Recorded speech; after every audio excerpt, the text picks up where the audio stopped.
April truly is the cruelest month. You trudge along the base of Pikes Peak, the sting and loss of rejection growing like an icicle in your heart. You enter the Anselm Society digital pub with tears frozen to your cheeks. And though inside the pub is filled with riotous conversation about arts and faith, you feel like the loneliest person in the world. By a fireplace in the far corner is a table with two men at it. One man has a rich beard and his eyes to the door. That's Marcus Robinson, your co-host.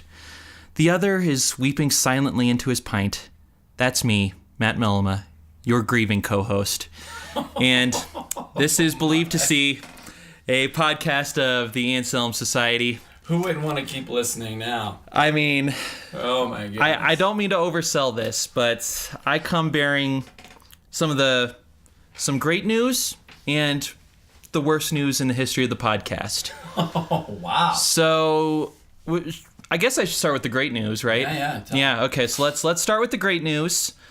So this past weekend, it'll be a few more days once you get this, was our Imagination Redeemed conference here in Colorado Springs at the Pinery on the Hill, which is the feudal manor looking over the poor serfs like me in old Colorado City. Yeah, you silly English Kniggets. Exactly. Yeah. That's their attitude toward me. Hurling insults at you. Yes, yes. We poor serfs. But it was a really, really wonderful conference. People from all over the country came in. We had speakers talking about different themes on reintegrating arts into the church.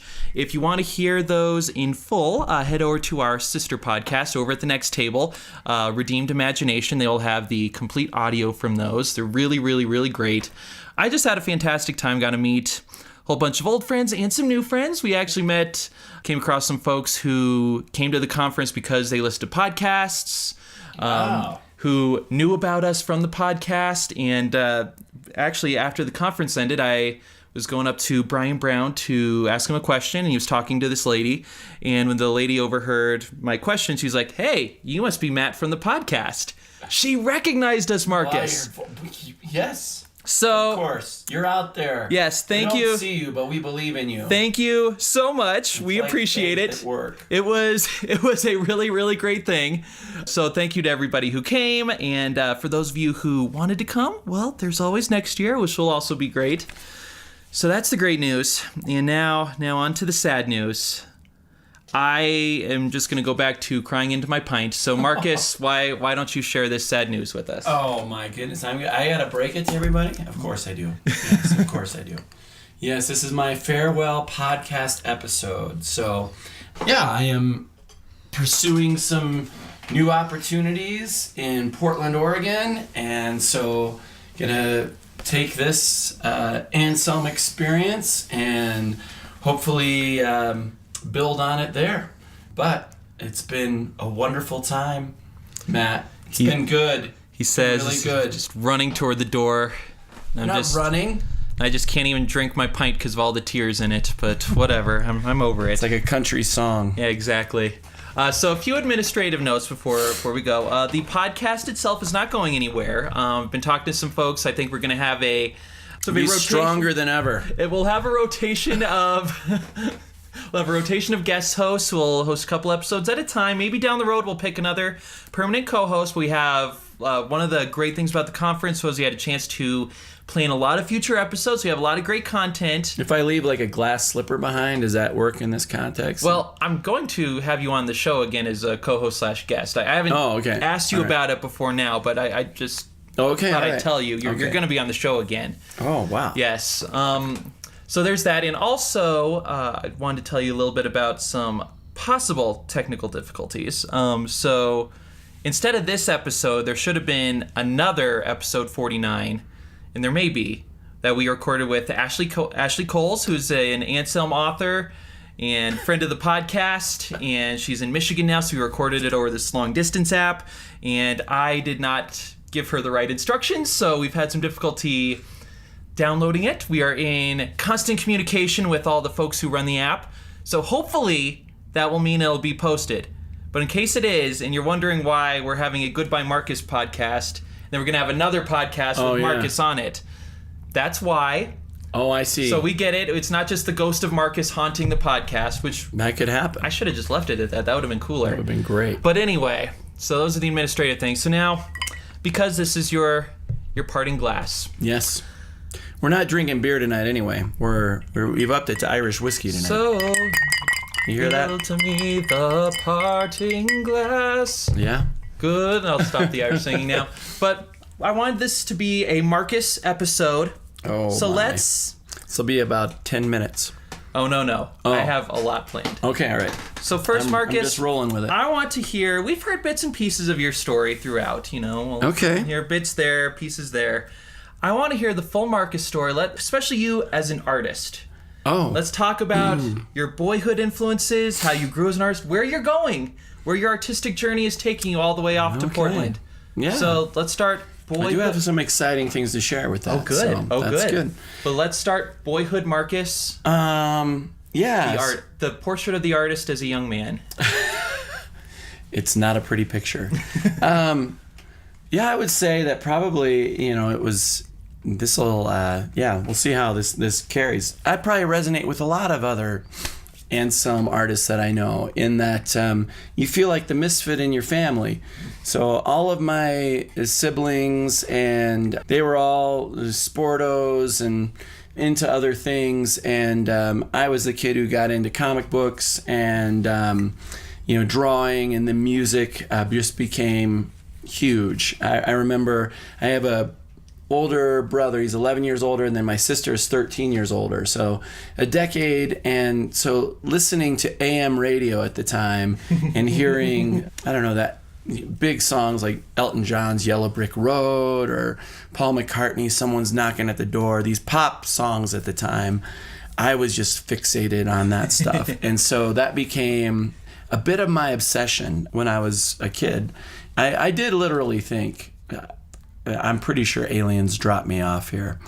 I'm not. We've never been able to disprove the theory. That's true. Yeah, I haven't done the DNA test. I'm too afraid. So my brother did the DNA test. Don't do it. It'll just pop all of the bubbles you heard, all the stories about your family, and just confirm that you're even whiter than you thought. Or maybe that's just me. Yeah. 99.9% Northern European. Wow. I'm really sorry, world. Yeah. I realize my existence is offensive. I didn't mean to. But anyway, keep going, Mark. Stay out of the sun, Matt. Yeah. Stay out of the sun. It's good. Yeah, so, that was pretty typical. And then, I don't know. I was a part of this big mega church. It's one of the first mega churches in the United States. Was in Denver, Colorado, and it was one of the first ones that was on radio and TV. And then our church was just constantly involved in scandal. And we had this joke when we would go into the music pastor's office. Like, you don't want to sit on that couch. So, oh God, I'll just leave it there. And it was successive music ministers that had been in the church. So, just a weird place to kind of grow up. Mm-hmm. And yet, I had some amazing youth leaders. And so, I started playing guitar in youth group, and which was good because I was the only one of my peers in high school who actually graduated, I think. Everyone else dropped out. So if it hadn't been for that youth pastor and those leaders, so I started playing music with worship music, and they would let me stand on the stage and not plug me in, so I could just strum and until I could learn. Did you know that at the time? Oh, yeah. Did you figure it out midway through the performance? Wait a sec. No, eventually we'll plug you in. It was very kind. It was good. So, but I started writing songs when I was in high school, and they were absolutely horrible. Now, have any of these survived? None of those have survived. Are you my sure? God. Could we... Marcus's mom, if you're listening, could you look through Marcus's old desk drawers? Yeah, my mom there's probably a VHS tape somewhere in the archives that has... Marcus's mom, please send me this tape. Do not have this. I'm asking you. I will post it all over. I had a great mullet, which we did not call a mullet. I think I've gone through this on the podcast before. It was a bi-level. Hello. Mullet. Silly. That must be a Canadian thing. I did not know mullet was like a pejorative term. Yeah, no, it was a bi-level, man. It was, long in the back, short in the top. Well, I apologize for it's okay. I'm not really sorry for the mullet joke. No, I'm sorry for using the wrong... Yeah, no. Yeah. So, so that was my musical beginnings, was just writing songs for church and doing worship music, and then, yeah. Is that enough of my childhood? Is that deep enough? I suppose so. Anything else? One lingering piece here. So you said you got into comic books early. Oh, yeah. What comics? I think like this is a good way to like tap into somebody's inner psyche. What superheroes resonated with 10-year-old Marcus? So the biggest one would be Daredevil. Okay. And this was right in the heyday when Frank Miller started writing for Daredevil. Oh, so this is Elektra gets killed, and it's the kind of the iconic moment in the whole Daredevil series that they've made the movie out of, and the series and all that. But I like this dark character, which was why I had to stop reading comics, because that evangelist got a hold of me. Yeah, so I stopped reading comics, and thankfully I didn't burn them all. I still have a good collection of comics, but stopped collecting. It was idolatry, to spend all that money every month on comic books.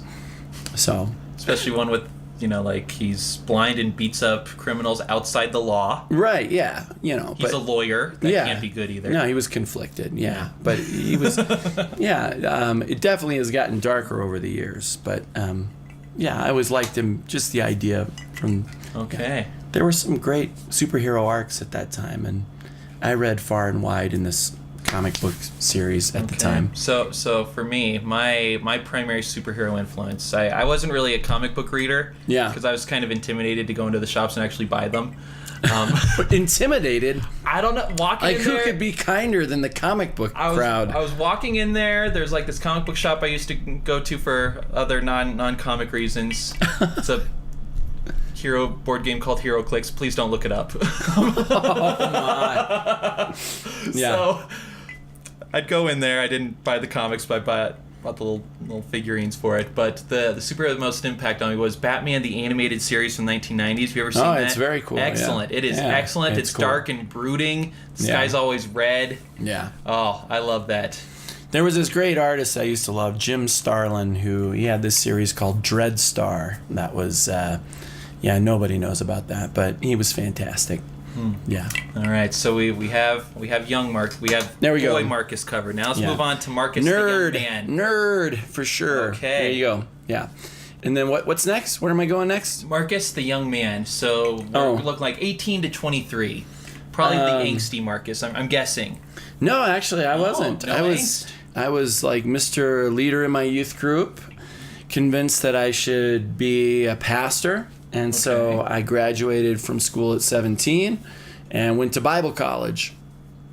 And started Bible college when I was 17, And was following a girl out there, of course. Isn't that how it always goes? Went to the Northwest College in Kirkland, Washington. And I started youth pastoring when I was 18, which was a bad idea. So you are pastoring your peers. Yeah, totally. Yes. Yeah. Hi, guys. What did you learn at school this week? Because I'm in school too. I embarked on this crazy life where I became the youth pastor in this small church, and then I went to school like an hour north, and so I was just constantly in the car, and it was a very inner city youth group where, kind of a blend of these suburban kids, and then I've always had this thing where I'm working in the city as well, and so I would pick these kids up, and it was a wild learning. It's amazing that I survived and that they survived. I had a kid like this is a good story. This is stuff that happens in youth any youth pastor who has not just been jailed or lost their job, it's a miracle, okay? Because I remember I had this van that they gave me to drive around in. One time, literally, on I-5, the drive shaft fell out on the freeway. And I had heard something, thankfully, and pulled over, but it dropped straight down. If I had been doing speed, it would have flipped the whole van. Oh, my. And in this same van, at one point... was transporting a bunch of kids and had this guy who actually got kicked out of the state of Washington for his antics, but he had a lighter and decided to light the pastor's daughter's hair on fire while we were driving down the freeway. Oh, so those are the things that Bible college did not prepare me for that. There's no course on that. There wasn't. Yes. Okay. So are you doing anything artistic during this time, or is the music sort of on the back burner? Music's definitely on the back burner, but I'm writing stuff, and I don't think any of those songs survived either. Marcus's mom. This is another part of your mission here. No, that's probably way obscure. It was just it was like my journal, which also please never publish. Marcus's mom. Don't ever read. Just burn it. Anyway, so that was me. And I got married really young. I got married when I was 20. Mm-hmm. And so started family while I was still in college and figuring out all this stuff. And and moved back to Colorado in 1993 with our first child being born. And oh my gosh, what's next? Oh man, so now we're to Marcus the young adult. Okay, yeah. Okay, so you're out of you're back from the Northwest. Any Bigfoot sightings when you're there? No Bigfoot sightings. Marcus, Just strange. Why do you even go there? Yeah. I have some tips for you later on, just because you're going to prime Bigfoot country. Yeah, no, I'd be interested in meeting him. Okay. It'd be really good. But anyway, that's for later on in the pod. So now you're back in Colorado. I'm back in Colorado, and I am, my wife at the time and we are here on a mission. We want to help start churches, and so there is no opportunity. So I end up working a night shift at UPS. I'm youth pastoring. I end up working a third job where I'm like filling ATM machines with this really shady company that had me, here man, here's $60,000 to go fill an ATM with, put it in the back of your car. I'm like, is that okay? I did it, but I did resign from that position. That was a little scary. This was the 90s, people. Come on. Oh, man. Yeah. I mean, crime was higher in the 90s, Marcus. Was it? Yes. Really? Yes. Only a lawyer would know that. It feels so much safer now, to me. Well, I have some statistics for you. But anyway, keep going. Anyway, so I'm working all these jobs. Eventually, I did help start a church in Parker, Colorado. Yeah, then I took a hiatus from doing ministry. We ended up having 4 kids, started managing Starbucks in downtown Denver. I moved to Colorado Springs in 2005 to help in a church, and that was good. Was at that church until 2012. And I started a little church downtown Colorado Springs until 2017, and that's when I was starting on the podcast. Okay, so we've got a lot of the career arc. Where is the artistic arc? So where is Marcus the artist? All this time, I remember Where is he? I was trying to do some concerts when I first moved back to Colorado, and I'm trying to do like Christian rock and roll, Christian folk music, and do like youth groups or whatever. I had one friend who would let me play every once in a while in his youth group. That was nice. Couldn't get any gigs. Okay, so this is something that always gets me because I'm always curious. I'm curious with musicians and comedians where it's like, okay, you're a musician, you play guitar, you're a pretty good singer. A comedian, you're a pretty funny dude. You like to, write a joke or two. Where does it take off from like, okay, this is something I enjoy doing to like, I think I might be good enough to do this in front of people? When did that switch just flip for you? I think when I moved to the Springs, I really started, when I was in Parker, I was really doing a lot of worship music at the time, and I started writing some worship music that our congregation adopted, and that was cool. I just started, music became much more my interest, and it became more than just, this is gonna, hold a little place here. So I had to start, I began writing a lot more, and it kind of became a lifeline. And then I was doing bigger camps and conferences and being involved with that, and started leading bands. Had a little band for a while where some great guys that I knew in our church, and we started a little band and had a few gigs, and again, youth group stuff, because they're not going to let you in big church with anything that's rock and roll, I guess. So the term big church. Big church, yeah, there you go. So anyway, so I started writing these songs, and that was cool. And then I moved to the Springs, and in the Springs, I just decided to kind of separate it out and kind of do art in a different way, and ended up connecting with a friend of mine, Joel Pinson, who was at International Anglican when I was starting the church downtown, and was pursuing Anglicanism. I was on the Canterbury Trail. Yeah, Joel had a huge influence just in helping me to connect with a art and faith group that actually ended up connecting with Anselm. And that's how I got connected with the guild and with the podcast and everything through those folks. But that's when I started saying worship music is kind of it's not what I really write all the time or primarily at all. And so I really want to write bigger than that. And I want to write for an audience that is quite different. And so started to write, even resurrect some songs that I had in the hopper. So, yeah. Oh, so, okay, that was going to be my next question. Okay. Because I was wondering when you made the shift from the worship music to the sort of music you do now. So it sounds like you were kind of doing that a little bit, but you never actually brought any of those to see the light. Right, totally, yeah. I was always doing that. And so most of those songs were not very congregational that I had written. Pop music is what I grew up on. So it's a pop song, ultimately. So, yeah, that was when I really started to say, this is kind of what I have to do, and started to pursue that. And that was a time over those years where I think I started to become a little more healthy around it, and in my own life, my own walk, a little more balanced. Art became something that brought fulfillment and encouragement in a way that I was a little bit desperate for. It was a time where my marriage was kind of falling apart and struggling with some things and trying to figure out life. And so during that time, I started to really pursue recording some songs and started to end up playing out.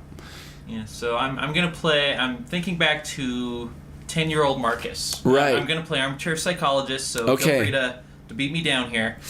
Seems like your early days with like your interest in music, your interest in comic books, you kind of viewed this as like a guilty pleasure. You enjoyed it, but you kind of felt bad about enjoying it. You're Totally. like, oh, should I throw this away because I love God? It sounds like you were able to reconcile that later. Is that an accurate reading? Yeah, I think that I really did reconcile it. I think I wish that I had somebody who had a larger perspective to say there needs to be discernment. There needs to be a weighing this out, but it is not all or nothing. And I think I've mentioned this on the podcast before. A friend of mine, Tara Owens, gave me My Name is Asher Lev. And that book is so influential because this guy, he's gifted differently. He sees the world differently. And that really is the struggle. I was never going to see the world just in worship music or in this little frame. And I didn't have a lot of voices saying, that's okay. Be the person that you are. And that's valid. And so I was always very conflicted about it for a long, long time. Yeah. Okay.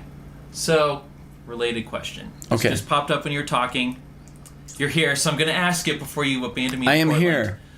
Okay, so let's talk about the distinction between worship music and sort of, regular It's music? all you two basically now. That's what I was gonna is worship music like its own genre, and what makes it a genre? Oh man, I may have opened a can of worms. Don't get me started. I may have.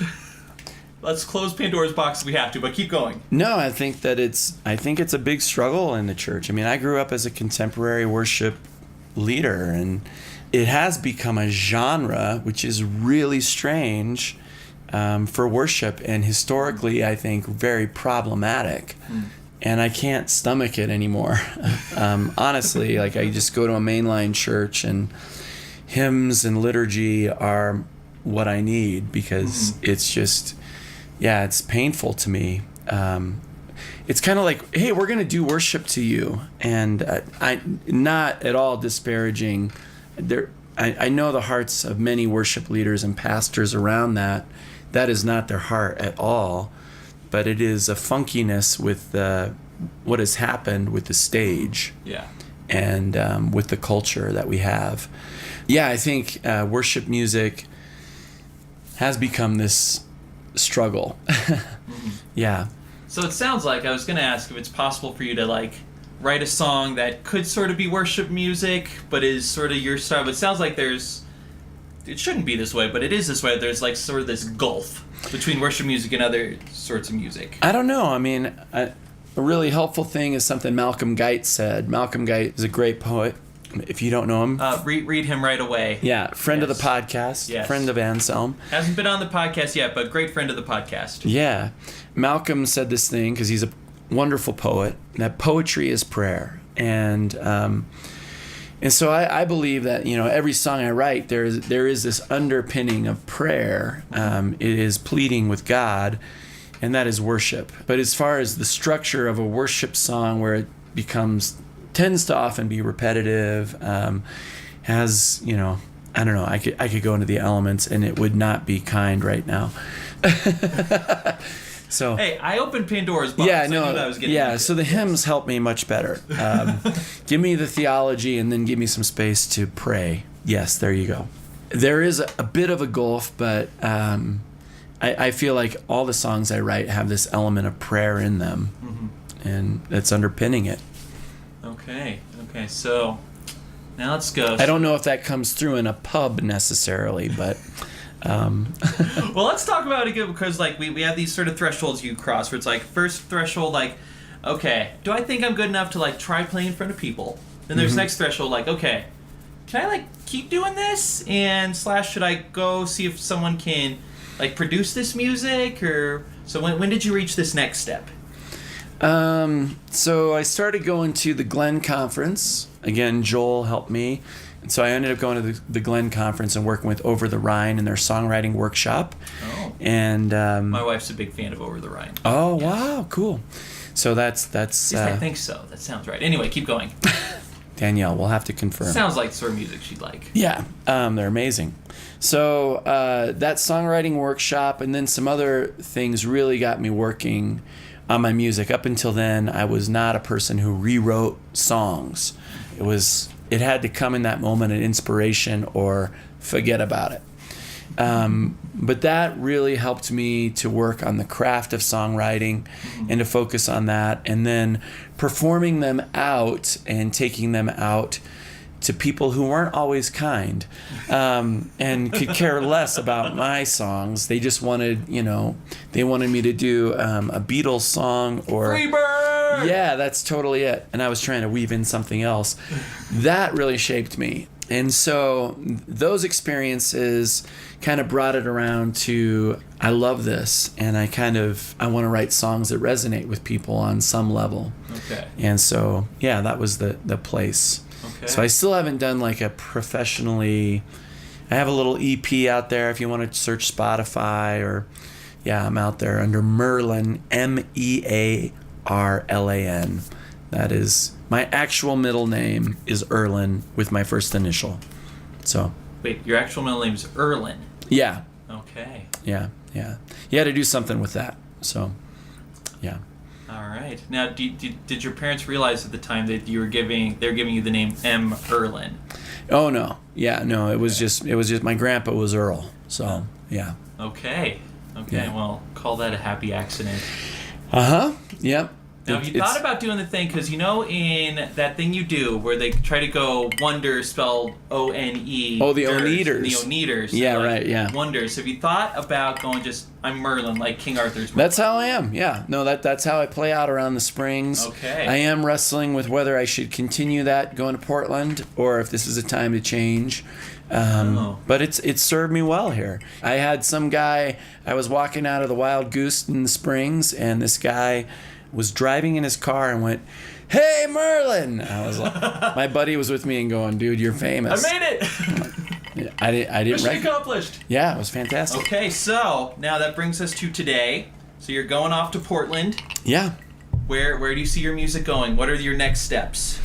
Yeah, so this is a little bit of a place where it's a little bit of a struggle, because there is the wisdom of many artists is, man, you have to be all in, and you just have to go for it.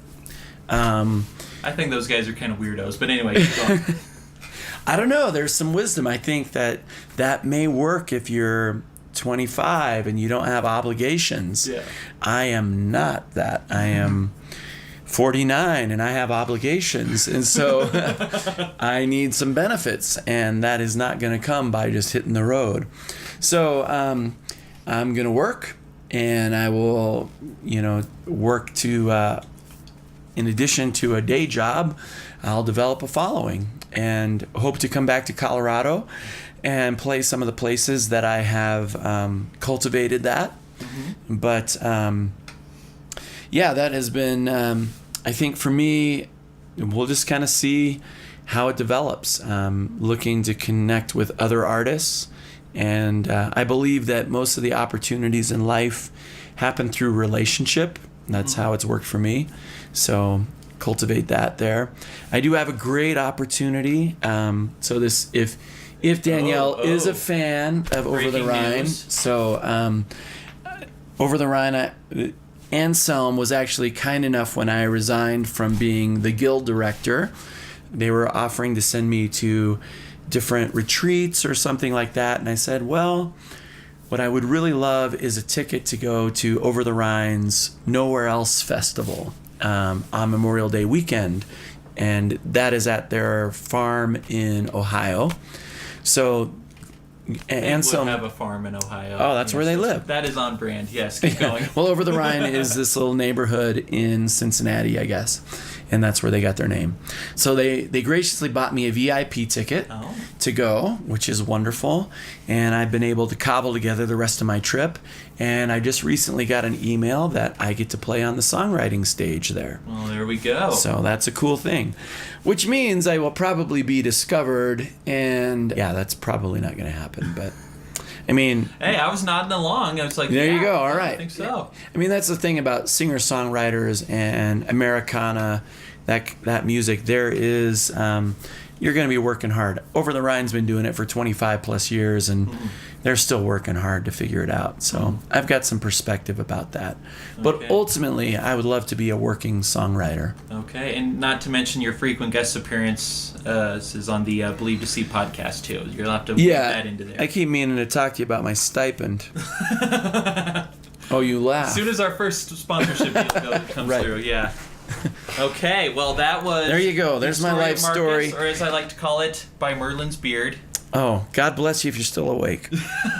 But we have plenty more planned for the Goodbye Marcus podcast extravaganza. So for this next part, Marcus, I'm guessing you're aware of this, but you're moving to Portland. I am moving to Portland. Okay, good. Portland, Oregon, not Portland, Maine, which I know nothing about. Okay, so I feel very concerned that you may not know enough about your soon-to-be hometown. It's very probable. Okay, so to test your knowledge, I prepared a quiz for you. Oh, my. And for the listeners, so any of you who are in Portland, you better get 100% or else I don't even know what you're doing there. Okay, so first off. Keep it weird, folks. Oh, did they try to keep it weird too, like Austin? In Boulder? I think Portland is the origination of that. Oh, they originally kept it weird. I think so. And Austin stole it. I believe Boulder. So. Yeah, probably. Okay. Yeah. Anyway. I love the Colorado Springs. Keep it lame. That's us. Keep it lame. I love Colorado Springs, by the way. Yeah. We love that you're lame. It's not lame, by the way. We are cool, says the guy wearing a little pullover. No, we're lame. Don't come here. That's what we want you to think. Like, yeah. All right. There's so no Marcus, good places. I will be keeping track of your score on this as we go. Okay, question 1. Oh, my. The city of Portland, Oregon is named after what? I have a port? Yeah. Land by the port. Yeah. Land by the port. There you go. Yeah, is that it? That's not right. Yeah, no, it's going to be... The city of Portland, Oregon is actually named after the city of Portland, Maine. Really? Yeah. Well, there you go. Well, there you go. Just keep that in your back pocket. If you're at a cool cocktail party in Portland, just bust that out. Okay. So somebody was a fan and they were like, we should have a Portland here. Hey, you know what we should do. All right, so question number 2. The city of Portland is widely regarded as one of the most walkable big cities in America. Yes. This is in part because in the 1970s and 80s, when most big cities were giving into sprawl, Portland set about a campaign to do what to its streets? Make sidewalks. Nah. Oh, Over man. 2. Yeah, this is not going well. They did a campaign to narrow the streets. So the idea is if you narrow the streets, the cars go slower, there's more space for pedestrians, and it is a very walkable city. I have experienced that in Portland. Yes. Definitely Okay. narrow streets. So these next 3 questions have to do with Portland's favorite/only child, the Portland Trailblazers. Okay, yes. So, listeners, if you're not into sports, that's cool. I'm going to explain it fail you. here. I already know this. So, Portland has one major sports team, that's Portland Trailblazers in the NBA, and because of this, they treat them like a soccer mom would their only child. Mm-hmm. Okay? Okay. So it is rabid, almost creepy affection. Okay. Okay, so with that in mind, Portland Trailblazers have won 1 NBA championship. Really? What year was it in? Oh my goodness. I'm just going to throw out 1996. Oh, Marcus, you're so wrong. I have no idea. Marcus, that was a Chicago Bulls Jordan dynasty. Well, there you go. I just demonstrated what I know of goodness. the NBA. Okay.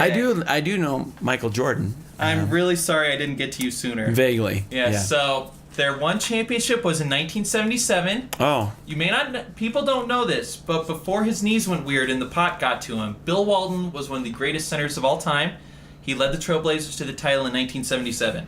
Wow. Okay. That was the year of Star Wars, you know. Oh, well, there we go. So that's what I was doing instead of watching the Trailblazers. I was a kid watching, you know, that's what happened. I was watching a Star Destroyer, There we go. and that's all I cared about. So these next 2. Portland Okay. is notorious. I'm a little mad at Portland because Portland, as we're recording, is about an hour away from starting a playoff series against my Denver Nuggets. So I think all the Trailblazers suck right now. No, nothing personal. It's just sports. Okay, so It's just sports. That's the joy of sports. People Portland- get some perspective. Portland's probably most famous for not drafting some of the league's all-time greatest players. Oh, my. So in 1984, Portland, Michael Jordan was drafted number 3 overall in the NBA draft. Okay. Portland had picked number 2. So Okay. instead of picking Jordan, which player did they take? Man, I have no idea. Oh, Marcus. Yeah, Don't worry, I'll send you my notes. this is dismal. I'll send you my notes. So you're 0 for 4. Is there something back to comic books from the 80s? We're getting there, don't worry. Okay, all right. Okay, so they drafted Sam Bowie. Sam Bowie. You've probably never heard of him. Never heard of That's him. because he sucked. Okay, They there drafted you go. him ahead of Jordan. Yeah. Well, Okay. It's tough to stand out against Jordan. In He's still... 2007, Okay. Kevin Durant, maybe the best player in the league right now, was drafted number 2 overall Okay. by the then Seattle Supersonics. Yeah. Portland had the number 1 pick overall. Who did they draft instead of Kevin Durant? I have absolutely no idea who even existed in 2007. Okay, in the NBA. answer is Greg Oden, Okay. who is most famous for being so injured that he could hardly stay on the basketball court. Oh. He is currently retired. Well, at least he's known for something. Yes. You know, and He has one claim to fame. it's yeah, you know, there are 15 minutes, and that's what he was used for. He's also known for almost winning a national championship. I bet his mom loves him. He's about the only one. But Oh. so that was mean. I'm sorry, Greg. Nothing personal. Okay, so next one. So there's one. You sports people are so nasty. We're out of sports. Okay, We're out of good, sports 'cause now. I was about to doze off. The city of Portland is known for its close connection with what iconic animated show? Animated show. Yes. Oh man, I don't know. Marcus, I teed that one up for Okay, you. we gotta move somewhere in this. The answer is The Simpsons. Oh, really? Okay. Yeah, Matt. That's I think Portland? Matt, the creator of it, Matt Groening, lived there Really? for a long time. A lot of the Okay. street names and place names are taken from Portland. So Portland really feels a special connection to The Simpsons. Oh, all right then. You may mention that's that good. when you live in Yeah, Portland. I'll be watching Yes. for it. Okay, this Because one. I come from the land of South Park. Oh, that is true. That's good. Yeah. There we go. CSU guys. Yeah, that's right. Anyway, Very. next one. This one I think you will get. Okay. Which famous Portland donut chain? Oh, Voodoo. There you go. There you go. Okay, I know Opened up Voodoo a chain Donuts. in Denver. Wow. I love Voodoo Donuts. Really? I was afraid to go in there because the people who worked there were cool and kind of mean. Oh, right. Yeah, that's why I'm moving there. I'm gonna be cool. Those are your and mean. people, I'm cool gonna and I'm mean. gonna work on that. Yeah. That's That's my trajectory. So beware. Okay, Voodoo Donuts. Yeah. Just have to be mean. The if you Denver go there. location is too cool for me, but you go for it. I have confidence in you. Okay. Okay, so that is ding, ding, ding. I got one. Okay, next one. I know about donuts because I like donuts a lot. So this is an important one. Okay. You may not know this about me. I am very interested in flags. Oh, really? Flags of the world, state flags, and city flags. Oh, my gosh. This is maybe the nerdiest thing I'm interested in, and that's saying a lot. Okay. So Portland is actually known for having one of the best flag designs of any major city in the United States. Really? Yes. So I'm going to show you a picture of Portland's flag. Oh, my. And for those watching on the listening on the podcast, you can Google it. I'm not going to post it for you. That's too much work. There you go. There's Portland's flag. Okay. Looks very European. It's very trendy. It's very cool. This right here. Yes. So I'll give you some stuff here. Okay. So the green on the flag represents the beautiful green nature around Portland. Yeah, it's the Northwest. The blue on the flag represents the rivers around Portland. Yeah. What does the yellow represent? The yellow. Oh, my goodness. I bet if I scrolled here, I would probably find the answer. You probably could. I have no idea, Matt. Well, just name a thing a city should do. Yeah, it should care for people. Is it the people? Okay. Marcus, I can't believe you missed this one. It obviously stands for agriculture and commerce. Absolutely. Those are people things. You know? I really associate those with the color we got yellow. the nature and we got some agriculture. Okay. And, So final question. Okay. Final question. Thank God. Okay. So, you watch the show Portlandia? I have watched several episodes. Yeah. Yes. Excellent show. Mm-hmm. Excellent show. Yeah. So, on that show, one of the mini sketches, it has Fred Armisen and Carrie Brownstein. Yes. Fred Armisen performs in this sketch as Candace.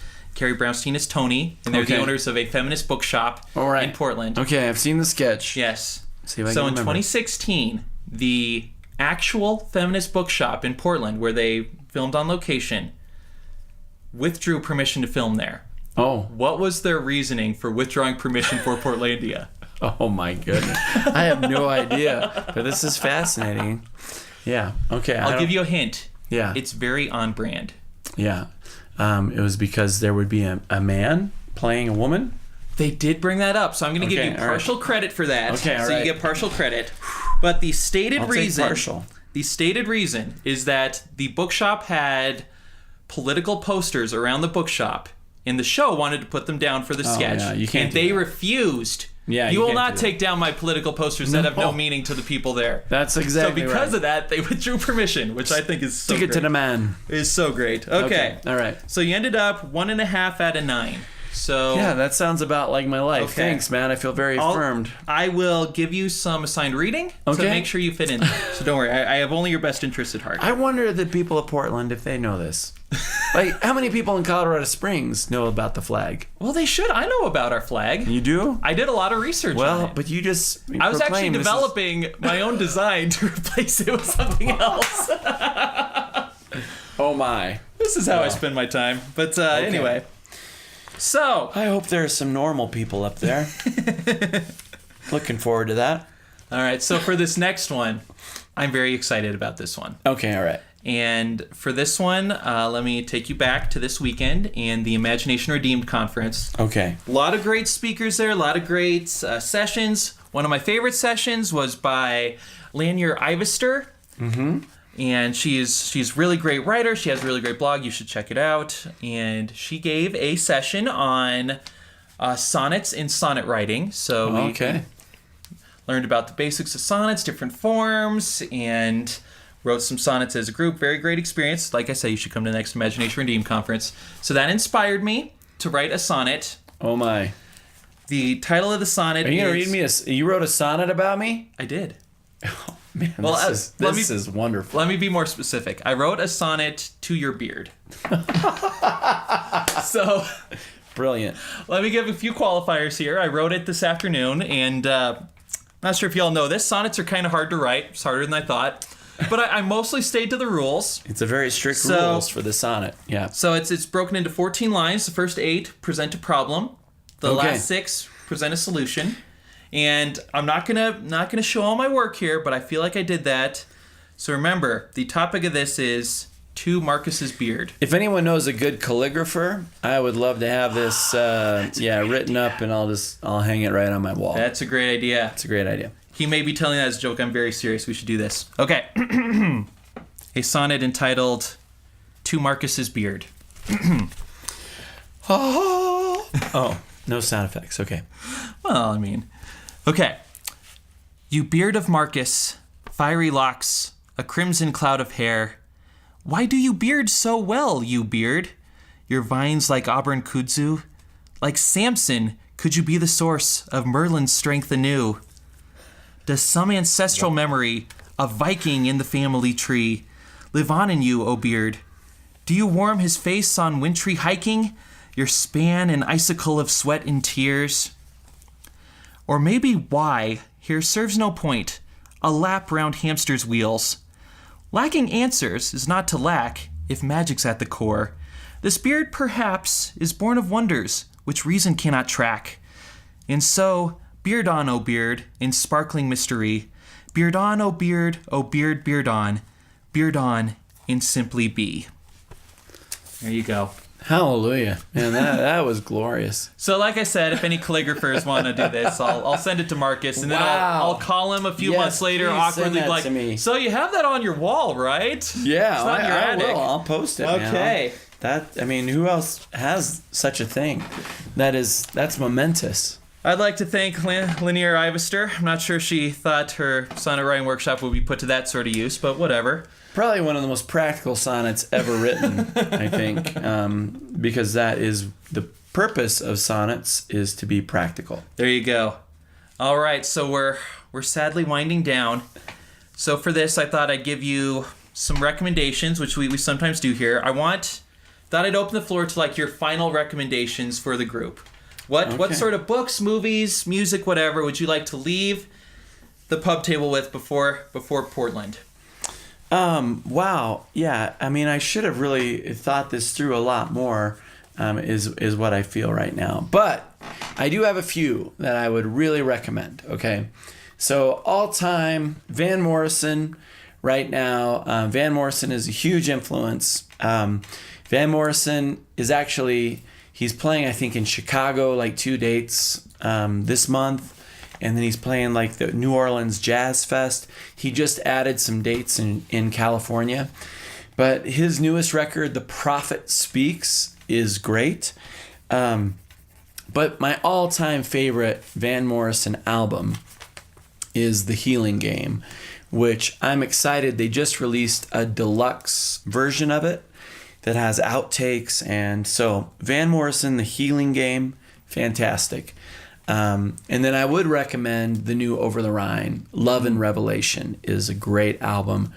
Really mellow, really chill, great lyrics, really fascinating stuff, especially the song Betting on the Muse. Okay. Check it out. It's a fantastic song, which, because I had been at the songwriting workshop with them, they almost cut from the album. So I'm so glad that it made it on there. Did you say? I thought you were going to say, but I talked them out of it and they saved it. I'm sure that's what happened. Go. Yes, I'm sure. Let's just put that in the apocryphal story of my great moments. I have a book that I would recommend no one read. I told Matt this before the podcast. So this is a weird thing, but this seems like a good thing to go out on. Warnings are just as good. Yeah, I've always wanted to read the story of Faust by, how do you say it? Goethe? I think it's Goethe. Goethe? Okay. That's how my English professor used to pronounce it, at least. So however you say Goethe, I'm American, Goethe. Yeah. Anyway, so I've been wading through his play of Faust, and the first part of it is really fascinating. And then you get to the second part, and I am so lost. Well, even in the first part, I was so lost. I'm sure it's because it's translated from the German. I had to get a study guide. Please, people, don't read Faust. I'm going to finish it because that's how I am. But it is painful. So I think that those are my recommendations. Okay. Kind of weak, but... Yeah, no, those go. are good. Right. I appreciate a good warning. I have felt quasi-obligated to read Faust at various points in my life. No, be free. Don't. Okay, Read running something away. else. Okay. Yeah. Okay, so now we're coming down to it, Marcus, and I mean, it's another turning point, a fork stuck in the road. Time grabs you by the wrist, and it directs you where to go. Yes. So take the best of this test. Don't ask why. It's not a question, but a lesson learned in time. Something, unpredictable. But in the end, it's right. And I hope you've had the time of your life. Yeah. Wow. That was just from the heart. Yeah. Wow. Spontaneity. From Dirty Dancing. Wow. I feel a little dirty now, myself. Oh, good. But I've had the time of my life. Oh, good. Thanks, Matt. I am so appreciative to Anselm, just as a community, all the artists, for Brian, his leadership, and what this community has been for me over the last 3 years, I think it's been. And then the podcast, Matt. It's been so fun doing this. Yeah. So many wonderful conversations we've had over these years with so many interesting people. So I will miss being a part of this. And we will definitely miss you too. Just seeing all the people at the conference, like finding out about we were all super bummed. I hope that makes you feel good. It makes me feel good. Super bummed. Yeah, and I live for that. One of the things, like I've had a blast doing this too, and one of the things that people keep saying to listen to is like, yeah, I can just tell you and Marcus, you just have such good chemistry. I was like, it's true. It's true. It's true. So fun. It's always so fun. It's great because Matt does all the work. Matt really is the one who does all the research and puts together the guests. And I've just been the color man writing on the coattails and have done the technology stuff up until now, which the podcast, now we have like a real producer. So I'm trying to do some of it, and I know nothing, but I'm trying my darndest. Yeah, it's great, man. Yeah, so yes, we will wish you the best in Portland. We're going to miss you a ton, and we're going to bring you back, so just keep in mind. Okay. You're going to be back as a guest host. But yes, so with that said, Marcus, give us your final St. Anselm quotation to take us home. I found something new it's not new. I mean, it's a few centuries old, but this one I've not used on the podcast before. But love you, people. Cheers. Hope all goes well. St. Anselm said, God has made nothing more valuable than rational existence capable of enjoying Him. Hope to see you out on the road. Bye.